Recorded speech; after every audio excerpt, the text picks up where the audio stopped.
때 그때 시민들의 그 사전에 신고 전화, 민원 전화 몇 통 정도 왔나요? 제가 오래돼서 기억은 없습니다만 112 신고가 약 10여 건 있었던 걸로 기억이 됩니다. 그때 왜 경찰이 출동을 안 했죠? 그거는 그때 이제 그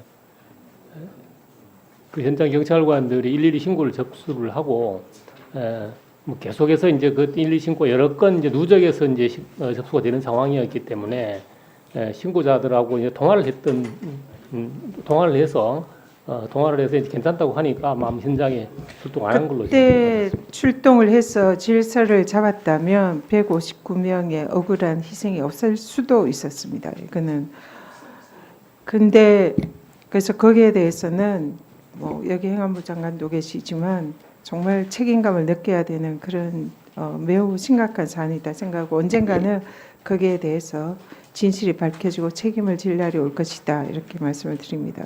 그때 뭐 경찰청장께서는 그때 청장이 아니셨지만 그러면 지난 8월에 9월에 여의도에 집회가 있었습니다. 금융노조 집회.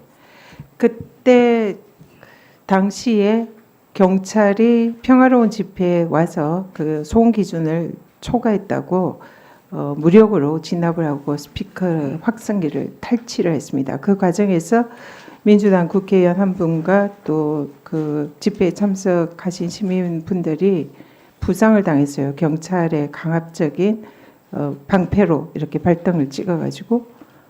근데 그때 당시에 경찰이 거기에 와서 그렇게 집회를 강제 진압한 이유가 뭔지 아십니까? 민원이 들어왔다는 거예요. 그것도 2건입니다. 2건 민원이 들어오고 신고가 들어왔다고 거기를 경찰이 강제로 출동을 해서 진압을 했어요. 이 두 가지 이 차이가 뭡니까? 10건이나 민원이 들어왔는데 그럼에도 불구하고 출동하지 않은 경찰. 그리고 평화로운 집회에 2건의 민원이 들어왔다고 경찰 병력이 동원돼서 현장에서 강제 진압하고 그리고 그 과정에서 국회의원까지 부상을 입힌 경찰. 이거 완전 이중잣대 아닙니까? 경찰이 이런 식으로 민중의 지팡이가 아니라 권력의 지팡이가 되었어야 되겠습니까? 그리고 그걸 항의하러 민주당이 의원들이 경찰청에 갔더니 경찰청장 그 사실을 미리 알고도 도망쳤어요. 그 자리에. 그래서 그때 그 사안에 대해서 사과를 요구를 했는데 그때부터 답이 없습니다. 사과하시겠습니까? 그때 사안에 대해서?